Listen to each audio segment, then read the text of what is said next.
Ladies and gentlemen, welcome to Club Top Shot. Pete Manzanelli is not here. Ja Rule is not here. And we have a very special guest of honor, though. We are very, very excited to have none other than Wilson Chandler in the club. How we doing, Wilson? What's up, fellas? I'm good. Appreciate you guys having me on. I'm excited to talk, horses, excited to talk shit.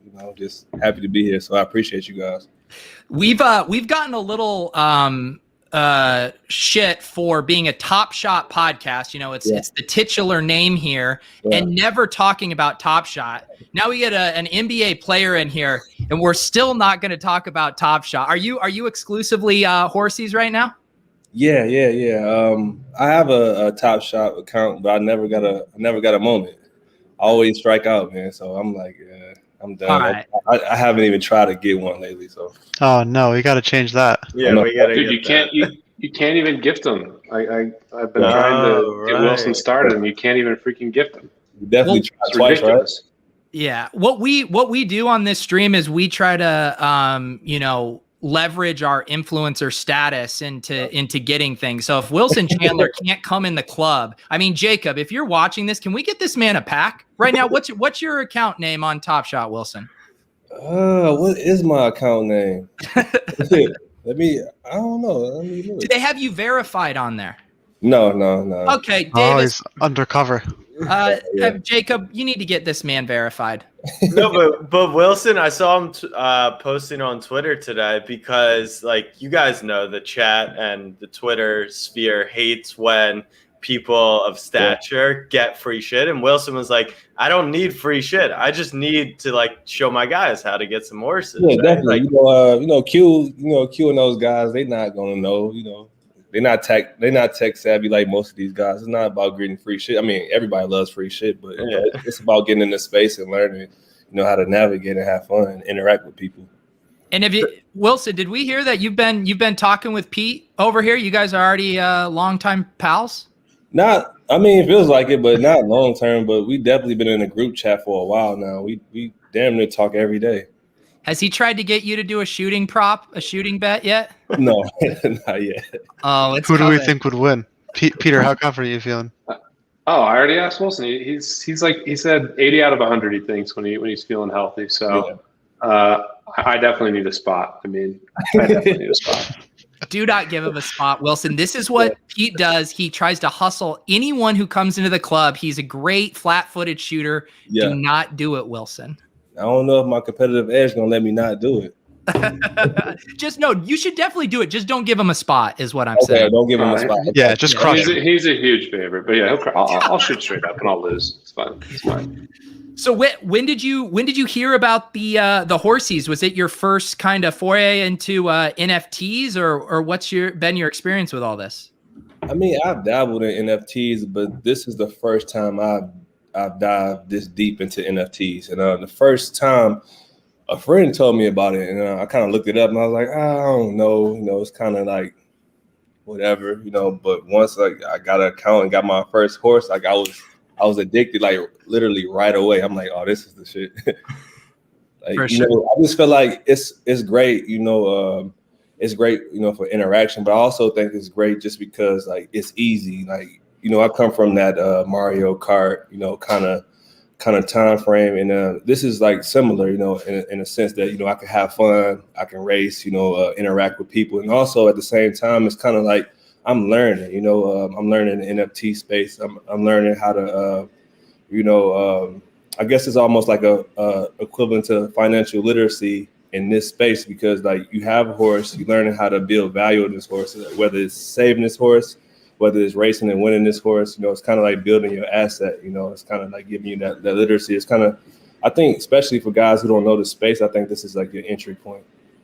I mean, there's someone in the chat that said they convinced their girlfriend to watch the stream and like get them to buy a horse and they need a stable. And Wilson's out here preaching it's all about financial literacy. He's like, this is an asset. No, I'm saying like, that's what I'm saying. It's fun. A great pitch. Like, don't get me wrong, it's fun. You can have fun with it, but also you can grow like your asset. You can hold these assets and you can grow them in value. So it's almost like financial literacy in a digital space. So I think it's great. When I introduced horses to this group, they thought I was just like fucking around, which I definitely was. But there's so much to it. I mean, even for the number nerds, you can go into a whole world with breeding and what race distances are optimal. Like it is crazy. But so how did you even hear about so your friend says, my friend told me about it, and I kind of was like, nah, I'm good. Like, I don't know if I want to spend that much on a digital horse. Like, I don't know, but I did it. I got introduced to a guy, and I kind of bought him on the secondary market. I got my first 4 horses on the secondary market, so I bought it from him. And then the next drop, I was actually on the highway. Headed from Detroit to my hometown, Ben Harbor. It's like a 3-hour drive.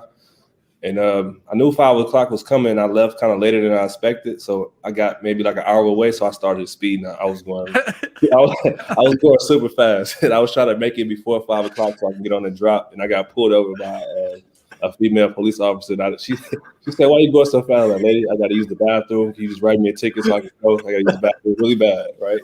But she just like took that sweet time. So I ended up missing the drop, but my friend Jake that me and bro kind of have is the mutual person who introduced us actually. So we split a Z1 horse, and I also had him give me a Z3 horse for myself.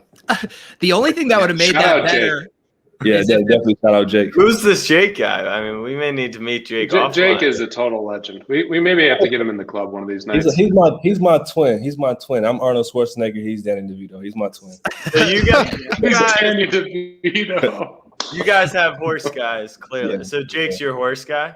No, he's that was actually his first horse. I met him when I played in Philly. He actually works for Mark Cuban on the VC side, and that was his first time getting a horse also. So, gotcha. Hang on, I got to circle back to this getting pulled over story. Did you mention the horse drop to the cop? No. I told her I had to use the bathroom. That was because I was close to that. I was close to an exit, and that was like the only like reasonable explanation I was going that fast.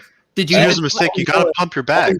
I was going maybe 30, 35, 40 over the speed limit. Yeah. I'm sure you accidentally said you had to piss like a racehorse and then shit. What? Right. Okay. All right. And but now, by the way, yeah, real quick, imagine you get pulled over, going 40 over, and you're saying, "Hey, I got to go buy this digital racehorse." Immediately, they're going to get you out of the car, and you're going to start doing a DUI check or something. Exactly. And, I had my dog in the car. I had it just looked crazy there when she pulled me over. Like, what is this guy doing? And I was just like, that was the only reasonable. And she ended up giving me a ticket for 5 over or like 10 over or something like that. So she was pretty cool, but she just made me miss the drop. I rather took the high ticket and got the drop. So what did you end up getting in that drop?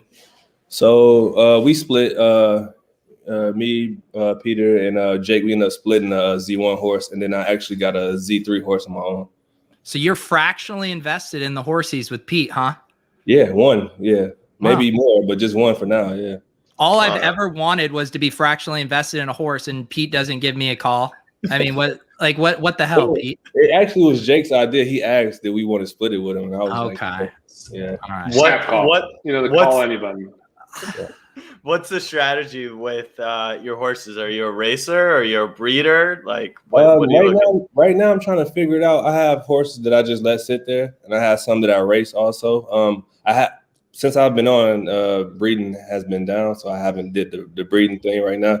But right now, the horses that I race, I kind of see what they're good at. I race them all over the board. I have some that's good at 1,200, 1,400. And kind of decent at 1,600, and I got one that's really good at the 22, I think it is. But he sucks in the short runs. So that's kind of been my thing, like just figuring out which ranges my horse is good at. What a world. I mean, what a world. Yeah, definitely. Jack, I saw you posted that there was like some updated breeding stuff. Speaking of the breeding being down. Yeah, so the Zed has like a community blog or whatever where they update stuff. Yeah. I don't know if they made an official announcement that this was, but people I guess have been reading through and they see the numbers tend to be or just got updated today. I was pretty surprised at the price of the breeding. I think it was like under 0.1 ETH is the base value.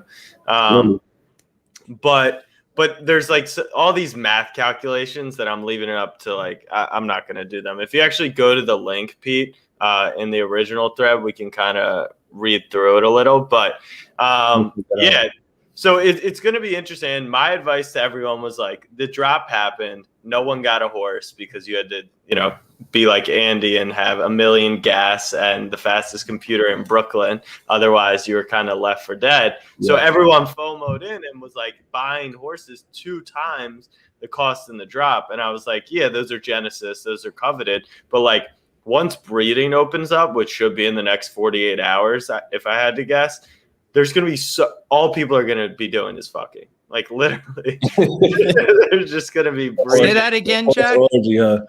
I mean, that's what everyone's gonna do because they want to recoup their investment, and so like I just think there's gonna be an insane amount of horses that are about to come out. Yeah. If you scroll down though, go to so it's like that's the minimum. That was the price, the 0.075. But then if you keep scrolling, like there's this entire formula. I'm sure Andy can do it on the spot. Depending on what you breed times what you right here 0.075 ETH. So if you do a Nakamoto, right? Let's see what it says. Yeah, so if you do 2 Z1 Nakamotos, that's actually going to cost you 0.135 ETH, which to me is still like crazy cheap to produce a Z2 Genesis. Obviously, you need to have 2 Z1s, but like, what's that? That's not bad, right? It's like $250. And what did people pay for those on the drop? It was what? $17K or something. Yeah. No, that was Z1s. Yeah, that's what I'm talking about. Wait, but doesn't that give you, if you breed them, that gives you a Z2, right? So that would, what were those for? Like gives you a Z2 6K? Legendary. Those were like I think 9 or 10K. The Z3 were like 5K. All right, sounds like I'm getting to breeding soon. No, but they won't be Genesis. So no one really knows like how much you'll necessarily pay for a Z2 non-Genesis. The Genesis is like in Top Shot terms, right? Like Series 1, it's the original. There's only 1,000. Is there going to be a limit on how much you can breed? It has to be. Yeah, it's the males can do 7 times a month, and the females only 2. I mean, so 7 times a month that's a good number. It is. I thought it was gonna be way less. Jack, are you a little concerned when you look at this equation and say, how do we get to mainstream adoption? Why? Why is that? Yeah, imagine if this was plastered on the Top Shot site and people had to solve this. How are we getting horses into every home in America when we have to scroll through a blog post and do computational physics? Oh, I admit it. It's just going to be plug and play. Like you're just going to go to the stud farm, hit your thing. It's going to tell you. You're not going to have to do the math on that. Yeah. Hey, Jack, I wake up at the stud farm every day, buddy. You don't have to tell me. And you get a 35% discount on inbreeding. You are not allowed to breed siblings. Cousins is allowed, as noted previously, but inbreeding just means Alabama laws. Yeah, it's Alabama, West Virginia. But you can you get a discount for breeding within your stable. So it's obviously beneficial to hold, one of each. Which so I got lucky there. I got. How do you get lucky when you have 4 Z1s in one drop and no one can get 1 Z? So I got 1 male and 3 females. Wow. So I can breed 6 horses a month, all in my own stable. That's correct. Dude, your male's going to be busy, bro. What a life. Yeah. Talk about the jackpot. So since I'm on the show, we officially have to do a breeding. Like me and you, we have to do a breeding. Yeah, I think the people would love to watch Andy and Wilson breed live on this show. Yeah, Dave Port will be like the next Dave Port. So when I bought my horse originally, one of the deals that I tried making was like, this guy, my horse guy had a massive stable, and I was like, I want to be able to breed with your horses. These are really good horses, right? So if you're not going to sell me one, at least let me get, one offspring. And then the female keeps so it's going to be a really interesting game of like negotiation and leverage. I wonder at some point will they let like guys like, name their own price. Like, I have a rare horse. Like I want to be paid $5 either for you. So I think they will if it's a female, because like, let's say you're like Andy, right? You have 3 females and one of them's crazy rare or an incredible racer. The fee might be the same, but he gets to keep the offspring. So he can pretty much be like, I'll give it to you for this amount of money, right? So it doesn't matter. But with the males, it's interesting, right? Because they're not just going to breed anywhere. So will they make the female pay more? It's all going to be a funny game. Yeah. Are there alimony payments involved here? Or is this? Yeah, I've been putting away money for the kids' college tuition. It's going to be rough, but it's important to be educated. So Wilson, how deep are you on this stuff? Are you digging? Are you in the Discords? You're in these group chats. I mean, it sounds like you got the sickness. Yeah, definitely. I'm on Discord, so I joined a couple Discord pages, Telegram, So I'm pretty knee deep in right now, just in the whole space in general. Like, so after you got into the horses, anything else in particular that's stood out to you that you've been interested in and want to read up on more, or that you've like? Yeah, I like the land. I like the land in the digital space. So I've been looking on a few sites. I like the land. I think that's pretty cool. I'm a big fan of the movie Ready Player One. So like I just had this whole like concept in my head. Like I want to like really like be able to do shit like that in real life. I gave that out as a suggestion. I said, like, if you watch that movie, it really shows you like potentially where we're headed, but like realistic. Yeah. Right. This is like the Atari stages of like, and that's like the PlayStation 5. Yeah. Yeah. Have you tried to pitch any of your old teammates on this stuff here? Have they been receptive? Not really. Most of the people that Spencer, but I can't say that he's been receptive because he was already like in the space already. You know what I'm saying? Yeah. But the guys that are not in the space, it's kind of hard. Like they're now like kind of like beginner stage. Like, oh, I want to learn what Bitcoin is. And you're like, I don't have time to hold your hand. Really, because like, I got a race. I was just on a Zoom call actually. I was like, all right, I'm gonna talk to you guys later because I'm about to go hang out with these guys over here and talk about horses and shit like that. Nah, not really. I mean, I explain it to the best of my ability. Like I'm not an expert, and I got guys like Peter, who teach me other stuff that I don't know about. Like last night, he was teaching me about DeFi, and he had to hold my hand, So I don't mind, I'm not an expert either, but I don't mind like kind of explaining the way I know it. So.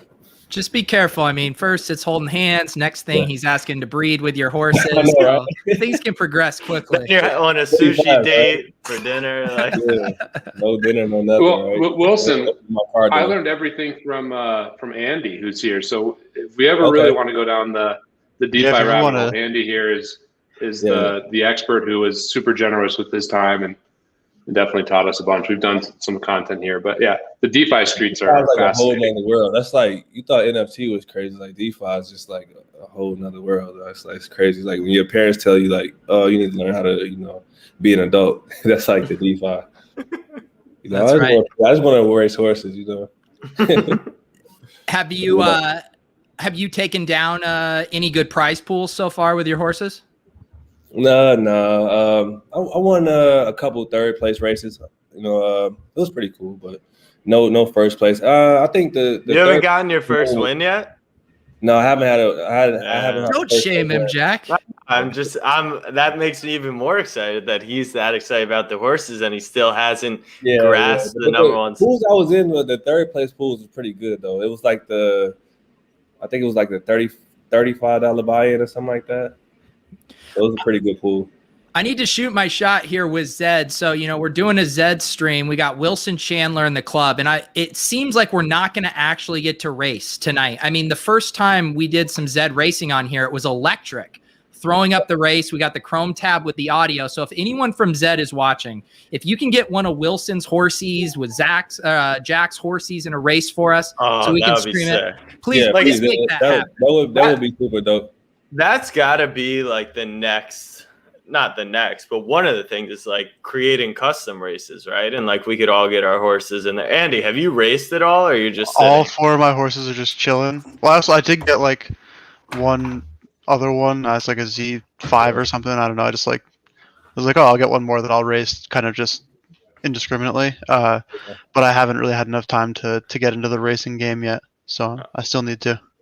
I gotta see when I'm set to run. Wilson, when you joined, it was like what, a few hours after the race filled up to get in. Now it's like I'm seeing it could be up to 2 days for some stuff. Yeah. So like the few races I did, it was like 5-6 hour waits, something like that. Crazy. Yeah. Cause I thought I was just gonna be able to go on and just like race right away. It was 14 minutes to post when I did it like 2 weeks ago. Yeah. So now the races are crazy backed up. It's crazy. I was talking to guys in one of these Discord chats, and he was like, yeah, we want to build like a whole place in Vegas where you go in. Sorry. No, you're good. He said you want to go in like a real like place. You go and sit down and like do real like race bet and like and watch, have like these big screens on TVs, kind of like, and watch the races. And kind of people placing bets and shit like that. With just tell me how much money they want from me, and I'll start gambling right now. Said that, I'm like, that's amazing, right? In Vegas or outside Vegas, that would be so dope. The thing that's going to happen, though, is we're still thinking in the physical realm. Like, took my idea and told these guys. No, we're going to be like Ready Player One style in the stacks in a virtual casino. We won't even have to be in the physical place together. Yeah, exactly. Jack, should we? Real quick.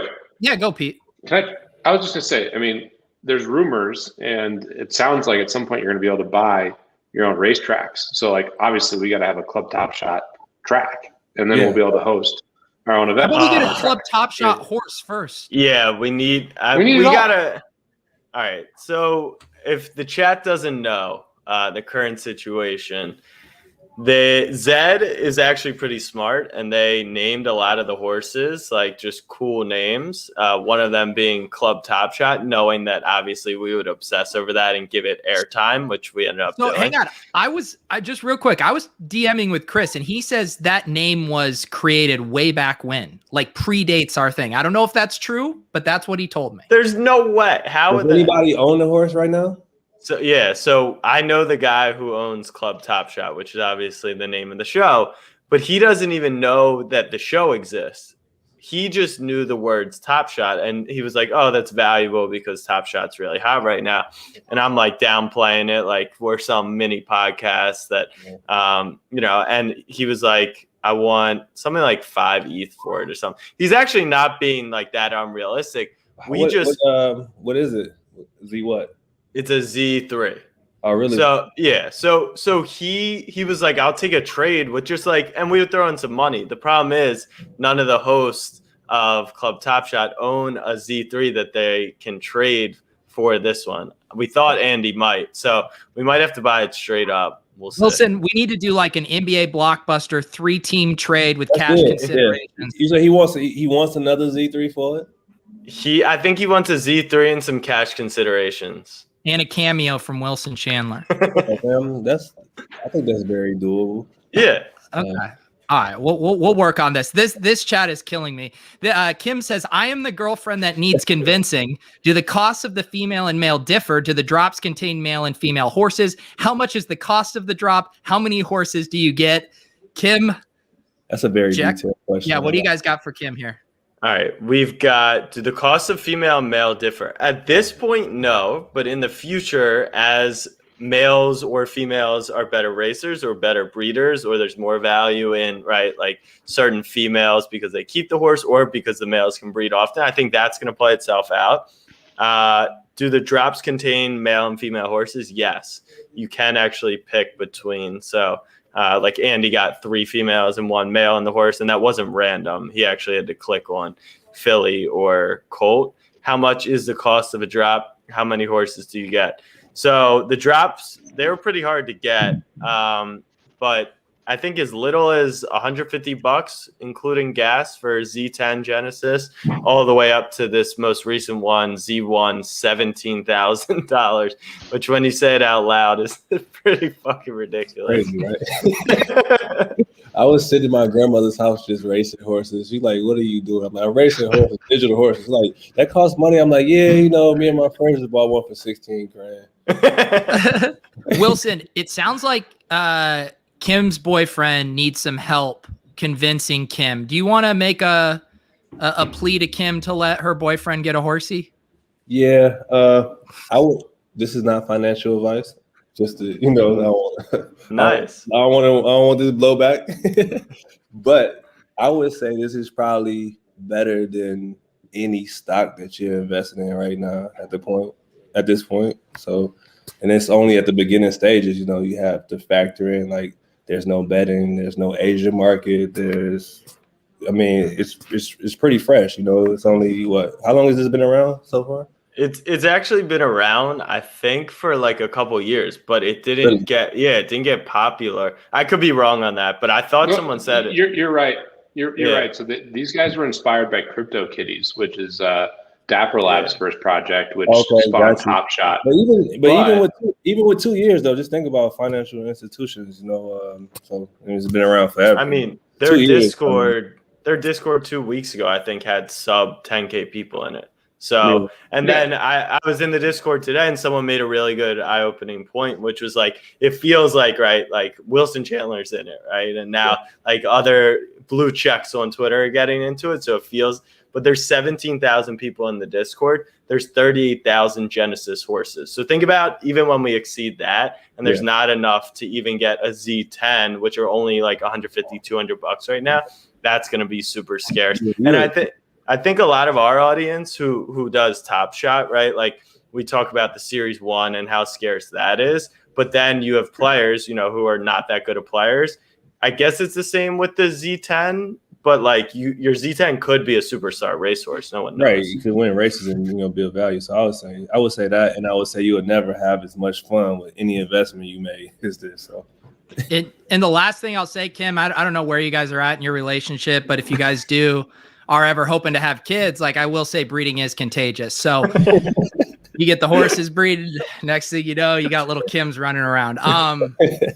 Okay. So there you go. We're selling couples on the idea of going in on a horse. I think it could really strengthen relationships. Yeah, instead of getting like a dog, right, which you got to actually take care of, or a cat. If you get a divorce, who keeps the horse? Yeah, it's a huge fractional debate. ownership. It's just 50% to each person. Okay, here comes the plug. What if you own the wallet and you just leave? That's a good question. So, Wilson, Andy is starting this company that's going to help facilitate fractional ownership of these digital assets. And he could legit just put divorce lawyers out of business because they just come to Andy, just like King Solomon. He just cuts the horse right down the middle, gives one to each. Yeah. That was my whole thought doing it. Is I was like, what industry is ripe for disruption? Divorce law. That's what I got to get in and just get right in the middle of there. Oh my goodness. Let's see here. What else do we got in the chat? If people in the chat have questions, because I'm coming in from this pretty blind. I'm a no horsey guy. I mean, and it's crazy. Levitan, the elastic honeybee. You don't own a horse? I don't own a horse. That's crazy. Dude, Pete, imagine not owning a horse. Here, you guys want to know which state I was in when we did the horse drop on Friday? This is what happened. But you're signed up and have a stable, right? I'm not signed up for anything, Wilson. Oh. Yeah, it's embarrassing. I've got nothing. All I have is my friends who are supposed to bring me along for the ride. I can just send them some ETH and be fractionally invested in. No one has come a knocking. Well, I did get the cheaper one, thinking that we could all use it and race it together. I could have some of that horse. you could have some of that horse. And I think that was the plan, was we were just going to get a racehorse for content, and then they dropped a horse with the name of our show, and they really threw a wrench in our plans. Yeah, I figured that was going to end up being our final racehorse once we found out about it. All right, we'll figure it out. But Pete, yes, you Wilson, got to get one. And I just want to give one more plug to Zed right now, and just kind of the nature of where things are going. I mean, they have some really prominent investors that are backing them. They had their moment in time where they're seeing this crazy stick growth. And of all the NFTs, I mean, I feel like this is one of the best utility cases. I mean, we've talked a lot about Top Shot and the utility of Top Shot. I mean, I think there's some really great opportunities, and we'll see how that happens. I'm the most bullish on like the things that you can get with the NBA. We talked extensively about that on the show, but I mean, that's just obvious. I mean, you can race your horse, you can breed your horse. I mean, it's brilliant. And then talk about owning the racetracks. There's all content time between races. I think they're set up really well, and a lot of people are paying attention. Yeah, for sure. I agree. The potential is amazing. And I think that's probably why, Wilson, you got it so quickly. And that's what I was telling the audience before, was like, once you get a horse, which Pete obviously doesn't know about, but the rest of us do, is like you get it very, very quickly. Yeah, you know? Definitely. Yeah. And it's like you put in one race, and you're like, that's my horse. And then you're like, oh shit, now I'm locked in. Did I see Wilson? Pete was flexing with his Nakamoto over there. What is it? Is it From Behind the Arc? Is that the name of it, Pete? I mean, dude, how perfect is that? Behind the Arc? I mean, Wilson, were you jealous of that one? Yeah, I did. I was jealous when I seen that. I had to tweet it. I was like, that's amazing. Yeah, I mean, I'm sure Pete would sell it to you for like a 200% markup, some real friend shit. No, that's a priceless horse. That's in the priceless category. Was that one Levy got for you, Pete? No. Shout out to my boy Gallon. I was on the golf course during this drop and just started, you got to be proactive, Pete. You got to send Ethereum to what a world. How many stable boys do you have? Yeah, Wilson's speed racing home to get in the drop, and you're out on the golf course, people securing you Z1s. Yeah. I actually, shout out to Gallon. He actually bought a man's coin and followed that up with getting Pete horsies. Pretty big NFT. How sharp is this guy? I mean, he's just making good investment after good investment. I mean, the guy's a rock star. But shout out Gallon. I do keep refreshing the man's public ledger. Couldn't help but notice I didn't see any CSU Ram 88s on there. I guess we'll have to work on that. Wait, I have an original man's coin. Where's my freaking airdrop to my NFT, dude? I'm still debating if you're going to be a strategic partner or if you're actually not going to help the community. I do. Can somebody explain? I don't even know what it's called, but it's this thing where you can buy the emojis as your name. Oh yeah. Somebody was trying to explain this to me in Discord. I don't. So did I try to buy I'm like, oh, the prices is crazy. Let's do this. Talk. Yeah. So they're basically now like the tables have turned. Look at Pete. Imagine being a no-yatter. Yeah. Anybody in this, I'm a no-yatter. In this chat own I have several yats. Really? What is he called? I call it yat. Yes. Okay. Yeah. That's what they're called. Do you have single and double? Because those are most rare, right? The most expensive. No, I don't have any of those. But I got one for my company. Okay, nice. And then I just got a bunch of really weird ones that I thought were funny.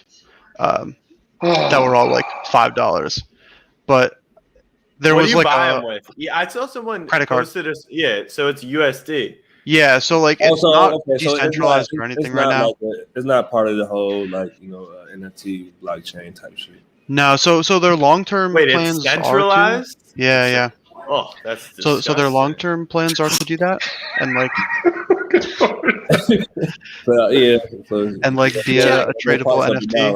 In fact, 90% of your net worth is in a centralized NFT platform right now.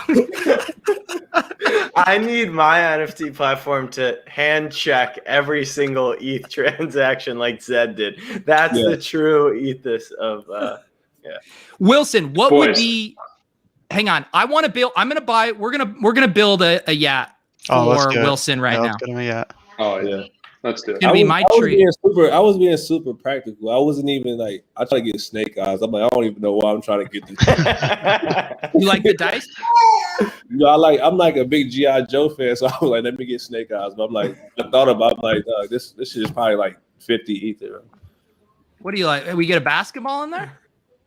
What's a rhythm score? Oh, this is what they shill so that you feel like you're buying something of value. So the rhythm score is like how they decide on what it's worth. No one knows what it like. You don't know the actual algorithm. Is this the actual Yat like website or whatever? Yeah, we're making you a Yat right now, Wilson. Yeah, we're so going to Yat redirect makes it it to your Twitter. And so it has to do with like repeating emojis, same colors, or like things that somehow like flow. All right. Toss out another emoji, like, and what about what's the movie like Devil and Devil's Wears Prada? Yeah. What about that Prada shoe with the devil? Oh, yeah. I kind of like that. So you're thinking the devil and the shoe? Yeah. Okay. Actually, let me get the devil. Oh my God, I'm fucking having serious anxiety right now. Can you why? Because you didn't buy any. So okay, let me give this is a good story for people just broadly on investing and whatnot. So I had a call with was connected through a mutual friend who's a total baller in the space, Brian Pellegrino. He's been immersed and he's in like every good crypto project it seems like Brian's involved in. So shout out to Brian. Connected Bales and I and Jeremy with the founders of Yad. We had like this whole spiel about it like weeks ago when these were like way cheaper, and of course didn't buy any. And then Pellegrino sold Diamond Hands for $200K recently. What? Yeah, Diamond Hands sold for $200K. But I remember I was messing. He bought around. it for like $200 really good yachts. Yeah, that's exactly. like when I first got into crypto. I was playing video games with these kids. They weren't kids, but they was like 20, 21. We was playing Fortnite, I believe. So I made this kid fly. Well, not made him. I asked him. I paid him. But I asked him, can he fly he was in Atlanta to Chicago and teach me, right? Because I didn't know anybody at this time. So I sat outside on my friend's stoop for like hours, like 3 days straight. He taught me. I mean, I didn't. Wow. I wasn't an expert, but he taught me enough to know how to buy at this time. But so to buy crypto? Yeah, so Bitcoin, to be exact. So I bought it, and I had a nice portfolio going on, but at the same time, I didn't know what I was doing. So, I was talking to my friend Nipsey Hussle, rest in peace. So he was like, "Oh yeah, it's this company, out of Amsterdam. I'm gonna go check them out. Is this, is that, right?" So I'm like, that company don't really sound that hot, but you my guy. So he got me excited, so I get excited. So they was like, "Oh yeah, it's like I'm gonna put 200,000 in." I'm like, I don't got 200,000, but I do got these like Bitcoins or whatever, right? So I like gave them my Bitcoin, right? And it was like one of those pump and dump companies that I learned afterwards. And it was like, I think about that shit all the time. Hey, Wilson, I don't know if Kim's going to want to listen to you after this story. Yeah, I know, right? It's like the guy, it's probably worse than the guy that had where he bought pizza. Yeah, the pizza. Yeah. That was like my first introduction, to scams in that space. Well, to the space and scams at the same time. So, Wilson, It's brutal. Do these four emojis? Bitcoin? Say it again. Go ahead. No, I just want to know before I spend $7 of my fiat. Oh no, remove the basketball and the dice. Just like devil. He just wants the devils. That's gonna get a little expensive. Yeah, you're gonna have to email him for that I'm gonna one. have to contact. Oh my god. Wait, any two or single. What if you put a dress with it? What if you put a dress with it? Which one or two? Put a dress with it. Okay. Put a dress with it, dude. All right, we'll put a dress with it. Wait, so what's We'll like put a dress with it and give it to Jake. That's gonna be our gift to Jake. What's Give it to Jake. What's the most highly You guys are ridiculous. publicized Yat address? Like Diamond Hands went for 200K. Ooh, it's only That's a good one. 120. Yeah, let's do it. Pay once, own forever, baby. Should I buy this? Yeah. I mean, isn't this like a Z10? No, we'll get Wilson. We're gonna redirect this to Wilson's Twitter. All right, appreciate it. Yeah. Thank you. All right. Snag it. We're in. The club is in. I'm not showing you my credit card now. I'm in pro You won't rata. show us your credit card? I already I showed thought you were my. buying everyone. Yes. Hey, Andy, I'll tell you one person I'm not buying a fucking Yat. It's you. What the hell? So could I buy a Yat and redirect it to like a Top Shot moment? It's or literally am I what it is. stable? Or am I? Yeah. Wow. Oh fuck. I was looking at buying you a horse racing one, Jack. Not gonna lie. For my stable. Yeah. That's kind of cool if you make your stable like a cool name and then you buy a yacht for it and then. Yeah. Huh. Dude, Jack, emojis are the universal language, bro. Yeah, they are. Worldwide language. The name of my stable is the Digital Wolves. That's what we call ourselves. Oh yeah, I did see that. You responded to somebody on Twitter. Yeah. So what do you mean that's what we call ourselves? Who's running around the internet calling themselves the Digital Wolves? The Wolf Pack, No. Instead of the Wolves of Wall Street, we're the Wolves of Digital Street. So we became the Digital Wolves. This was after one successful investment in a LeBron Top Shot, literally a singular one. And then I came back to my group and they were like, I 10x them in 2 months. And they were like, just take my money, take whatever money and buy these horses. They slept through the like PowerPoint I showed them. They're just like, all right, whatever. So that's our name for now. But wait, so Jack, you're presenting PowerPoints to people? Screen shares, more or less. Let's pull up the PowerPoint, Jack.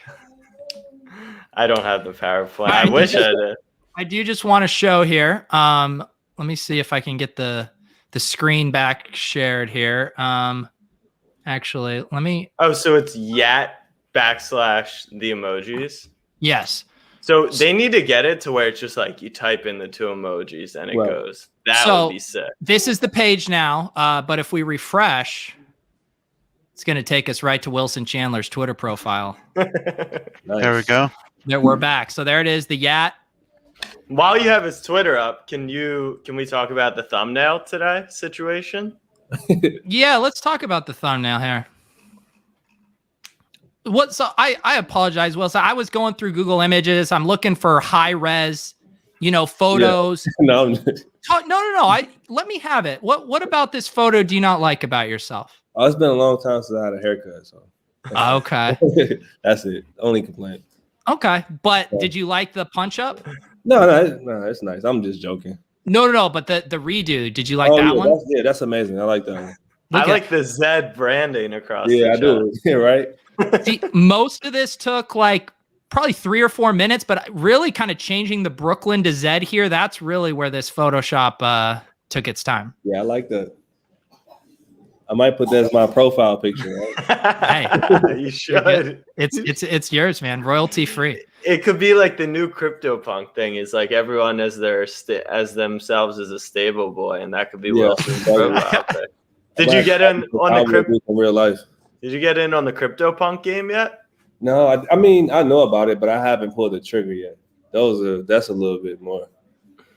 I mean, it's not much more than as he won at this point. Yeah, true. Hey, Wilson, you want to go in on a CryptoPunk? I own a 5th of one. He's not. Yeah, I'm down. I'm always down. Yeah. We'll talk. Pump our backs, bro. You, me, and Jake go in on a CryptoPunk. Cut this Pete out. Sounds like a great time. We gotta break Pete alone, man. He's good luck.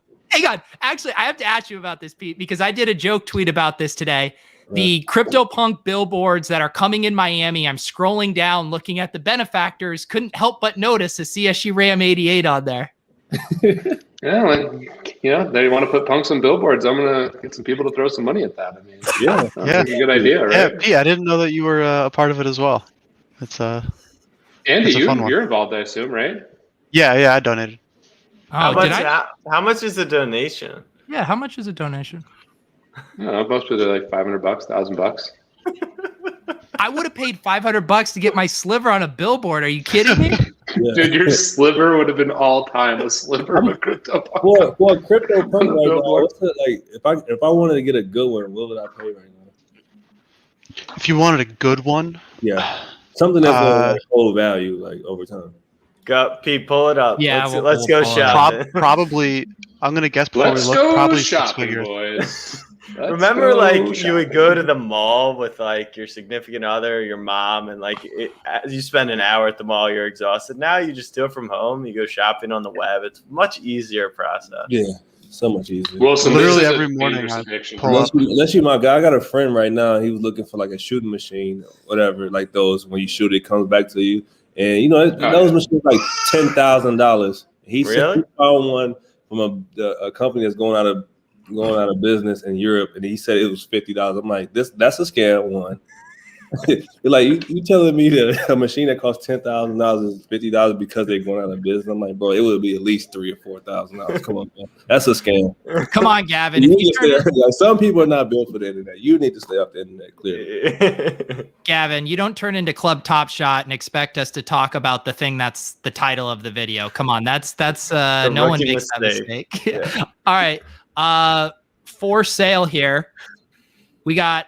Because Wilson, some of these have gone for as high as $7.5 million, which they're just showing, which is wild. This is like the Bitcoin of NFTs. That's more than my home. Go ahead, and give the pitch. Yeah. Me too. Pete, scroll up a bit. Go scroll up a little bit to click on all down. Sorry. Yeah.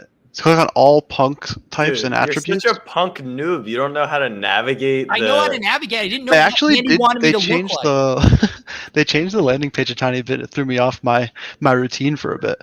I had every morning I wake up and scroll down like 4 times and get to the button I wanted to press to check all the best punk sales. So these are all CryptoPunks are basically a bunch of different attributes that are all randomly combined to make these little caricatures. And so as we're scrolling down, we're getting to attributes that are less and less rare. Yeah. So generally, like you were saying, as far as wanting one that's good and would hold value, you probably would want, there's particular ones that kind of outside of rarity people like. People like smiles. They're good for profile pictures, stuff like that.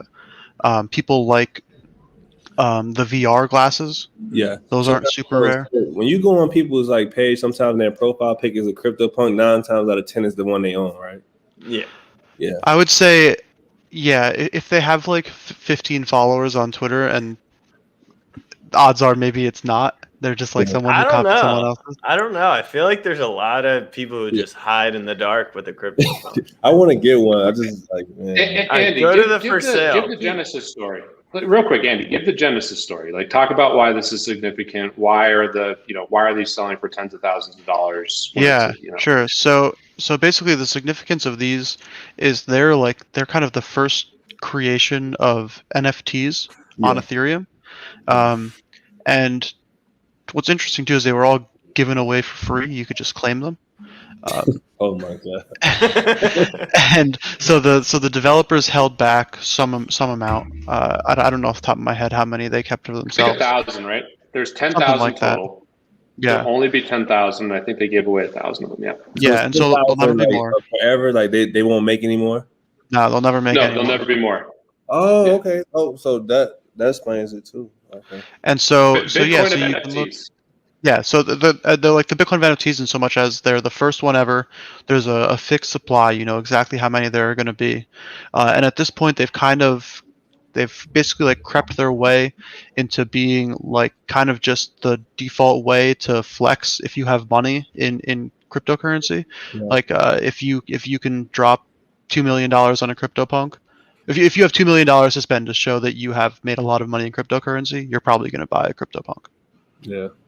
I would. So if he hadn't invested in that company, he would probably own a CryptoPunk with those early day Bitcoin. Yeah. Instead they got pumped up scams. Wilson, go to for sale. Pete. Yeah, that's where I'm at. I was going to ask Wilson which one of these. But if you click in, we can see the pricing. The pink button. Click here to see all. Well, this is showing most recent offer. Yeah, no. This is punks for sale. Yeah. So teach him about floor punks, which Pete scoffs at. Jennings said it. Oh, he's on mute. There we go. Okay, real quick. Wilson, Jake, shout out to Jake, the man. Jake is eager for you to check our group thread. So shout out Jake. But also, these are the floor punks. So basically the cheapest punk for sale right now is 15 Ethereum. And most of the time, almost always, the punks that are for sale on the low end of pricing are the least desirable punks. They're attributes that are not desirable, like moles, stringy hair, There's a variety of things, and I know this all sounds ridiculous, but yeah, like this punk has a mole. So go down to the bottom and show like some of the more Is there anyone premium smoking punks. pot on there? Oh Yeah, yeah, we so got they have the now pipe. we're talking pipe, baby. You want the pipe? pipe All right, over we'll the go pump cigarette. bags. Wilson, Puts her- pump puts some her cannabis over bags. I like that guy with Wilson's the red. I like that Yeah, one. that's a sick punk. Yeah, I like that one. I like the guy who got the like, what was that, red hair or red beard or whatever? Yeah. Where is Yeah. But you like the big beard, don't you? Here, Where's sure. that Click guy? right there. Scroll Oh, up. this one? Scroll up to 28.5. I think he likes the big beard. I could be wrong on that. Or do you like the No, luxurious beard, Wilson? No, he had like a red beard or red hair and a beard. Let me go down. I don't Let's think he's scroll down up. that far though. We're getting pricey. Yeah. For sure. Oh, there it is. 45. Yeah. That yeah. one's badass. Yeah, I like that one a lot. So I was able to buy you that Devil Wears Prada yacht. I'm not going to be able to get this for you, Wilson, as much as I'd love to. I'm gonna ask Jake to go split it with me. There you go. There you go. What kind of like this guy's crazy. He loves me so much. There you go. Hey, I'm telling you, Wilson, I mean, fractionally owning a CryptoPunk has been one of the best experiences of my life. Yeah. You know that scene in Shrek when like the cat, the Puss in Boots, like looked at him with the puppy eyes. Like that's how Jake looks at me. There you go. He loves me. Man. Tell him to go get CryptoPunk 9150. Okay, we got MBL roasting me as I navigate Larva Labs. I mean, come on, Mike. Mike is still reeling from not getting the man's coins he wanted on Friday, so I'm sorry you're still tilting, Mike. Yeah, he couldn't come on today. He was too upset. He said he needed some time away from the club. And wait, we were talking. Isn't Larva Labs is centralized, right? What makes you think they don't just come out with 10,000 more CryptoPunks one of these days? Are they? I mean, so the reason that I don't think that would happen is one, they're not dumb. They know that the brand that they have. And so it's interesting. They actually just they filed for a trademark for some of the IP just a couple weeks ago, which is interesting. So I'm curious to see if there's going to be some larger scale kind of work that they're doing or collaborations with like clothing companies or who knows. But that was interesting to me. So I think that they can definitely they can probably have realized that they can make more money on this just, licensing out that IP at this point than the risk of printing 10,000 more and having people be pissed off that they did that and not wanting to participate. They would kill the value, right? Yeah, and also I don't think anyone would respect new ones. They wouldn't consider them equal. Lots of CryptoPunks knockoffs these days. Got to be careful out there. Yeah. There's some fun ones though. I like the real punks. I don't know if you guys have seen those ones. Those like the 3D ones. I was just gonna say I see some pretty like close like stuff that like it's one company they just started like a week ago and they do shoes like and it's like CryptoPunks but it's like shoes like I like it. Yeah, there's some clever stuff. Yeah. Were you Andy? You getting that? I saw that purple CryptoPunks hat. You getting that thing? No, from the hundreds, right? Yeah. No, they sold out like instantly. I think. Wow. They only made 50. Oh, okay. Yeah. What was it? It was a collaboration with the hundreds, and it was 50 purple hats, like the attribute. And I think each one had a unique punk or had the same punk. I'm not sure. Would you rock a merch of a punk that wasn't yours? I'm not sure I'd ever wear CryptoPunks merch. No disrespect to CryptoPunks. I'm not sure I need to wear CryptoPunks clothing. It seems like you got pretty good taste. You got a Noah shirt. I appreciate it. Noah's for the. I do just want to say, link in the show notes. We do have merch, including Sliver Punk shirts. So I don't know what Andy's saying about not wearing CryptoPunks. I said I wouldn't wear a CryptoPunk. I would wear a fifth of a. Speaking of merch, what about these baby Top Shot Club or Club Top Shot? Yeah, onesies? we got Cody Those exist? Maines. Yeah, Of course they exist. MT Public or whatever we're selling them on is running a huge discount right now. Let's pull up Cody Ashley Baines is here. pissed. I got a sent it baby. to He's you. been in the club. I didn't that's see the most that. adorable thing I've ever seen. Yeah. We got to scroll down. Scroll down. Look at the first comment. I mean, come on. Look at that. Oh man. We're gonna get how Gracie did on. Ashley and Gracie take your tweet the other day? Ashley gets me quite a bit. Yeah, Pete's tweet, weeks after having a child, behind the arc, the love of my life. Okay, I mean, it's true. It's true. I mean, it's just true. He's doing everything he can. He's doing everything he can right now. Behind the arc might be the only breeding you're doing going forward, Pete. Let's get back to the horsies because I know some people came for horsey talk. Someone had a question for Jack here. Someone asked Jack what he thinks about racing Z1s or not. I think that was a refined comment after Vlad asked if I should keep them as virgins or race them. But I appreciate you coming PG on the second time around. Yeah, so I'm not racing my Z1s because the prize pools aren't big enough right now. So I just don't think it's worth, like, what are you going to do? You get a superstar racehorse and you're going to recoup $100 at a time on a $17,000 investment. Just doesn't seem very smart right now. The problem is we don't know if horses become worse after they've breeded. I saw someone replying to me saying they do. Then Zed Gazette, who's like the most trusted, they're the best site out there right now. Yeah. They're saying that the mares are like better, which means mares are obviously females who have had offspring. They're great racers. So all that stuff's up in the air. I think in terms of like the Z1, it just the risk reward on racing it doesn't seem like it makes any sense to race them right now.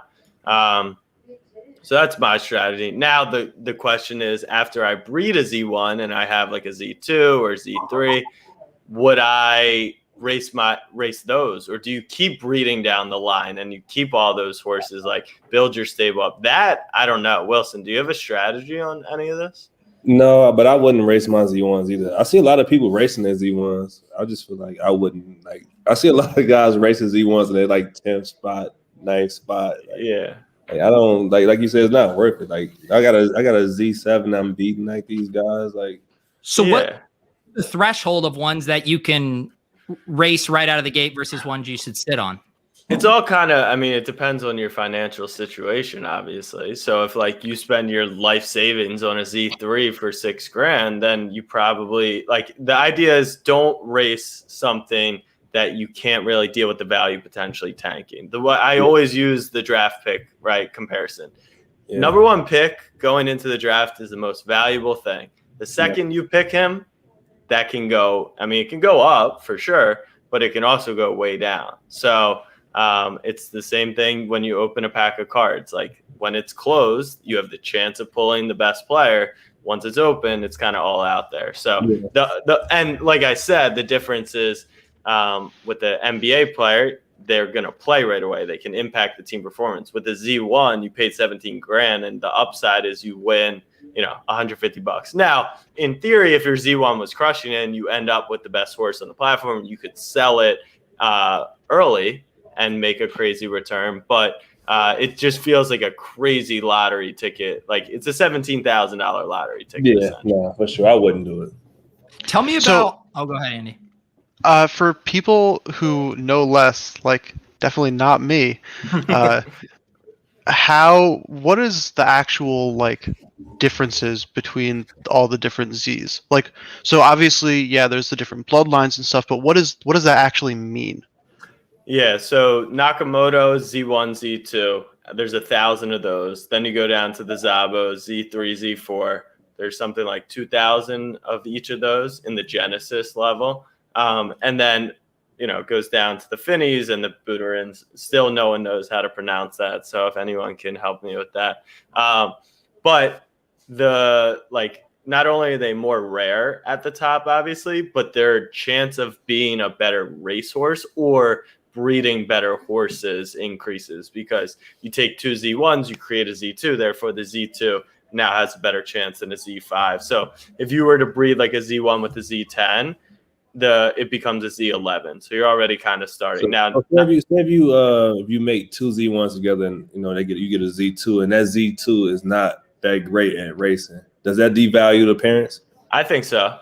I mean, I think that's how everyone's going to look at it. And that's another reason why people are saying don't race your Z1s, because once you do, then you're breeding potentially bad horses and no one's going to want.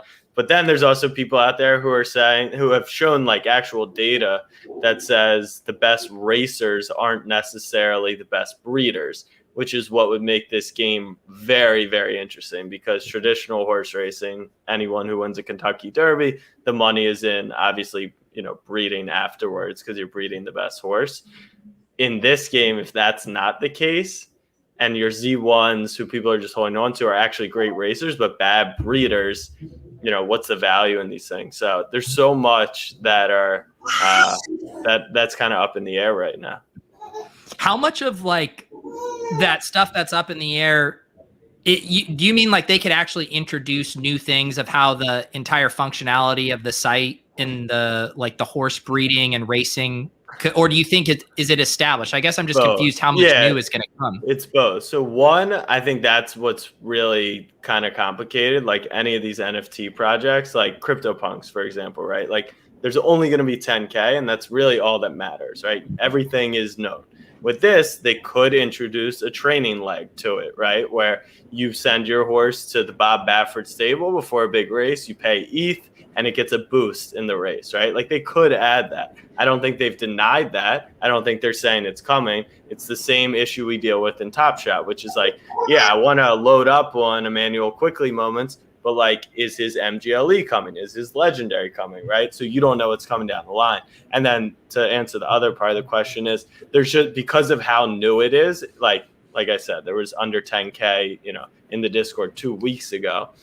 No one knows, right? There's not enough data. There's only 4 or 5 stables that have really like gone through offspring racing, all that stuff. Like people don't even know.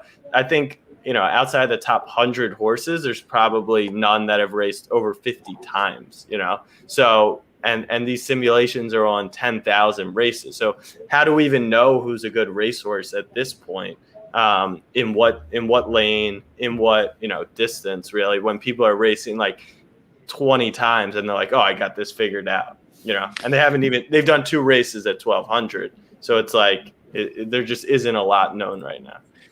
And so some people in the chat are asking, what's the fun of holding? I'm not buying a horse to keep it in the barn. It seems like it's obviously okay to race your Z10s. Sounds like you want to hold your Z1s. Where is that threshold in the middle? And what is the point of going after the Z4s, the Z5s, the stuff in the middle, if you're kind of more polarized in what you want to do with the horses?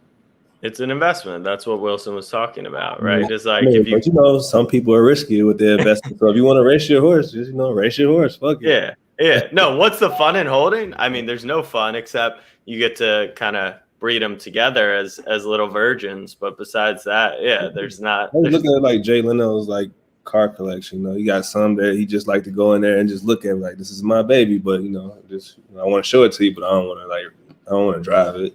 Yeah. It's similar to that. And I think for me, I'll eventually race every season I have. But I'm not going to potentially ruin, any offspring ahead of time. So once it's pumped out, 10 offspring, then maybe we're like, okay, let's race the Z1s and let's see what they're made of. But yeah, the fun is absolutely racing right now. But I guess some people find it fun to breed and find rare coat colors and sell them and flip and, consolidate up. So there's different funds for different people. There you go. No, it's going to be great. Are we going to be able to do a race? And then I have 2 topics I want to get Wilson's perspective on, and obviously want to be respectful of his time too. Are we going to be able to get a race? I entered a race at like 9 a.m. and it's not set to go off till 3 a.m. So I hope this show doesn't go that long. So we can watch a replay of one of the races I've won. I'm not Oh gonna yeah, watch let's Jack do that. Let's just Horn watch on the replay. replay. Horsewomen. Jeez. I can't do that. Yeah, I guess we are really figuring out the limits of our influencer status in the Zed community right now because we weren't able to get a horse race up here. But yeah, Pete, why don't you buy us some more time? Why don't you ask Wilson these questions? Real quick before we go to Wilson. Kyle's question in the chat. I'm gonna grab a beer. Go for it. Okay, go ahead. If you want to This is pin for me. that. This is for me. No. You drinking Yeah, Coors? Wilson, grab a drink. We're about to Go get a dive drink, into some Wilson. cool shit here. Yeah, let's get some Everyone drinks. blacks out This on is for me. Yeah.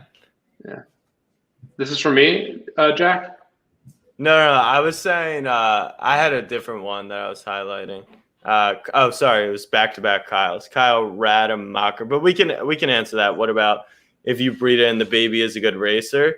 Then will you please race it? Yeah, I think that. No, Jack, I'm begging you, please race it.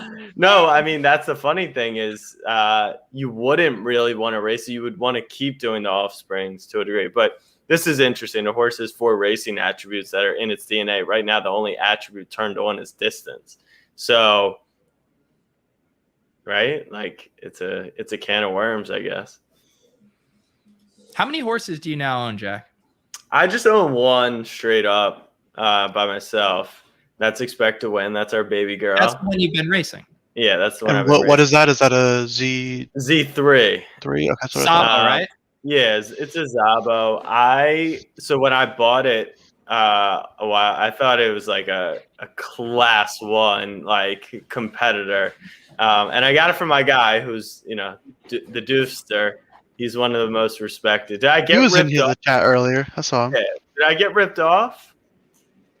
It's still up in the air. Now the pricing is caught up. I think I'm back to like probably a fair deal. But what I tweeted about was it's like a unbelievable class 2 racer. Like if I put it at the right distance, 1,600 meters in class 2, it pulls first or second best odds. So it's like obviously everyone's chasing the best class 1 racer, but will there be value and money in a class 2 horse, which I think is still up for debate. Plus I can always breed it, which I want to do. And it's a filly. So it's all very interesting. What do we got, Wilson? Estella? Yeah, Stella, man. It's classy. Oh, yeah. Hey, cheers, boys. Cheers. I'll wait for Wilson to get it open. I'll go. I'm on a week-long drinking hiatus after last Friday. That's admirable. I've been trying to not drink during the week, and I had several beers last night, and this is my first beer of the night tonight, so the week's going well so far. The key is to drink so much that you can never think about alcohol again for at least a week. That's what I've learned. Here's another question from Vlad. Jack, cheers, guys. Cheers. Hey, cheers. This is fun. Jack, the odds. What did Ja Rule have? He had champagne. Champagne and a very large. A lot of joints. A lot of joints and some champagne, Yeah. I was so mad I couldn't smoke that night. Is he in the NFT space? Does he have a project of his own? Like I feel like every musician right now has like an NFT. Like he has his own website. What is it called? Iconic. Icon with 2 N's. Is he doing music or is he doing like something visual? So he did 2 things. One, he sold a Firefest NFT for like 6 figures. That's smart. Yeah, why not? Yeah, and then he actually launched. I think is it an NFT marketplace or it's yeah, I think separate? so. If I bought a ticket to Firefest, I'll probably sue him so I can get a piece of that NFT. Yeah. He said to burn it down, right? That was his whole thing, like burn this. Like it was exercising the demons for him. Yeah. But he was very serious about collecting. He was really sharp when he was talking about Top Shot and stuff. Like he took it very seriously. No, I'm sure it missed a lot of smart musicians and athletes out here. I think kind of get a bad rap, just from being in the space. But yeah, it's a lot of guys who are doing great stuff. Like you said, this is like building an asset class, and the athletes and celebrities get pinned for like the 40K watch or the car. Do you think they'll start to report on this stuff and be like, "Yo, Wilson Chandler's the worst investor ever. He just bought a $20,000 digital horse, or you think you know how crazy you look like right now that I bought all these horses. Like if the shit goes to shit, you're like, what were you thinking? Yeah. Buying digital horses and all that shit. Right? Wilson, this is what you do. You tell the reporter, you say it's just about the community and about the friends we made along the way, right? Yeah, definitely. But you don't want to, you don't want to make $100,000 friends either. I'm getting there, Wilson. I'm getting there. You got some expensive friends on here, right? All right, Pete. You had some hard hitting questions. You said no more softballs for Wilson. Let's really turn this cruise. Oh, well, what he just said is perfect. I mean, I think the coolest thing about, obviously I love hooping. I think it's the best sport in the world. And the NBA, I think the players are in a better position than any other league. And we're starting to see that now. Like the players realize they have their own brands. And they've known that, but like all the guys are getting into shoes. And now we're seeing a lot of players realizing, hey, we should be investing instead of doing marketing deals where we're paid for our time. We should be using our brands and our time to get equity in these businesses that we believe in. And I admire Wilson so much because he's in the streets and he's doing diligence. He's trying to learn. He's, learning about NFTs, like also the cannabis business, which is really interesting. So talk about like what you're seeing with your peers, like the athletes. You mentioned they're sharp musicians. Like, what are you guys thinking? You're investing in tech, you're investing in crypto. I think it's fascinating, and I think it's a great thing just for the world, honestly. Yeah, right now it's like the best time ever. I've never seen a time like this, as far as, athletes. You always had guys like LeBron, Magic Johnson, of course, who kind of had that thing, but it was more so you had to be like a superstar in the league to have, great deal flow and have those connections. But now with social media and all these other like avenues to, make connections, I feel like the average, basketball player, like the role player can build a brand on social media. He can have, access to great deal flow, so I think right now is the best time. You're seeing guys build like, portfolios with tech, with, consumer companies, whatever it may be, whatever they're into, they're able to get those deal flows. They're able to have those connections to at least learn and just like kind of grow their portfolio. So right now, like I've never seen a time like this, and it's kind of like wide open and guys are taking advantage, like me, I've always been kind of an introvert, like when it comes to like stuff. So this has allowed me to like, interact with people and kind of learn, without having to be so vocal, just, having one-on-one conversations and having group chats with guys like, Pete, and Jeremy and other guys, and just being able to see what I like. Over the course of my career, like the last like 6 or 7 years, I've done maybe 20 internships, 10 to 20 internships. Did Google. I did some shit on Wall Street. Did some hedge fund shit, like just to see. Like I had no interest in doing those things long term, but just to see, what I like and dislike. But now I don't have to do those things. I can kind of like have these conversations, have conversations via Telegram, Discord, or Signal, and just kind of like pick brains and guys are happy to share deal flow with like athletes and musicians. Yeah, it's super cool. I think the individual has more power than ever. I think the athletes have more power than ever. Influencers, musicians, and people are realizing that. Like right? all want an endorsement deal, but now like guys are asking for equity. How can I get equity in this deal? Which is good, right? Like, it's great. Yeah, it's great. Like like endorsement deals are great. But like if you get equity in a company that blows up, like that's amazing.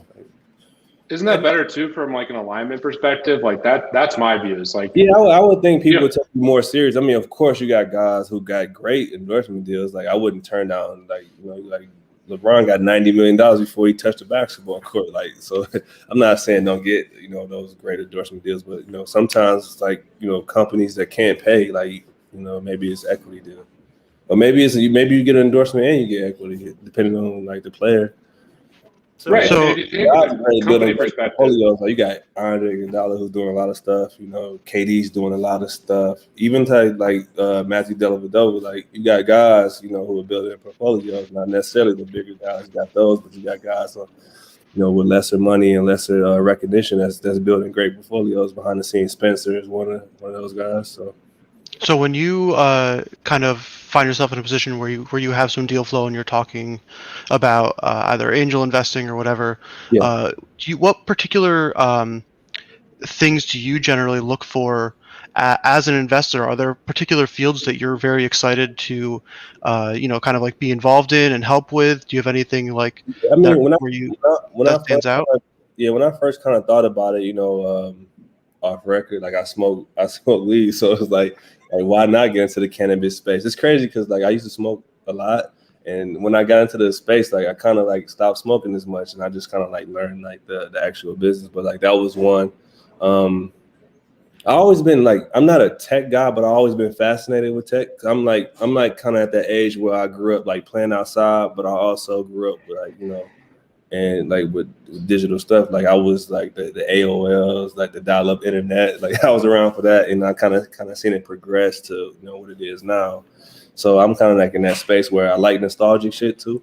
So I kind of invest in stuff like I grew up loving, but I also want to get into the tech side of things, especially in the blockchain space. So that's really cool. I think one thing, just last comment on that. I think one, and then I'll kick it to you, Jack. I think one thing that's so cool, that's a win for everybody. Like these companies, instead of just spending a bunch of money, which they still are, obviously, there's certain deals where they're spending money, but why not try to be aligned with the athlete and the people so that like you win together instead of just like, these deals where it's just cash payment or whatever, you're trading money for time and whatnot. Yeah. Like one side's going to win and one side's going to like lose in the scenario.